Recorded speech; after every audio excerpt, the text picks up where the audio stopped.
Friends, சாதாரணமா கொய்யா பழத்தை பத்தி நம்ம எல்லாருக்குமே தெரியும். ஃப்ரெண்ட்ஸ், கொய்யா பழத்துல விட கொய்யா இலைகள்ல தான் சத்துக்கள் அதிகமா இருக்கு அப்படின்னு சயின்டிபிக்கா நிரூபிச்சிருக்காங்க. கஷாயம் தயார் பண்றதுக்கு இந்த இலைய ஒரு கைப்பிடி அளவு எடுத்துக்கிட்டு அதுல ஒரு கிளாஸ் அளவுக்கு தண்ணி எடுத்துக்கிட்டு அதுல நம்ம இப்ப பிச்சு வச்சிருக்கோம் இல்லையா, இந்த இலைகளை சேர்த்துக்கலாம். 2 ஏலக்காய், 3 மிளகையும், லவங்கம், இஞ்சி. இப்போ இந்த எல்லா மசாலா பொருட்களையும் ஒரு உரல்ல போட்டு நைஸா இடிச்சுக்கோங்க.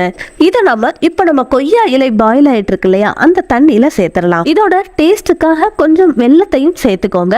எப்படிப்பட்ட சளி, இருமல், கபத்தையும் குறைக்கிற சக்தி இந்த கஷாயத்துக்கு இருக்குது. யாருக்கெல்லாம் கபம், நெஞ்சு சளி, வறட்டு இருமல் அதிகமா இருக்கோ அவங்க இந்த ட்ரிங்க ஒரு வாரத்துக்கு நாள் தவறாம எடுத்துக்கோங்க. உங்களோட நோய் எதிர்ப்பு சக்தி அதிகமாகிறதோட சளி, இருமல் பிரச்சனையே இருக்காது.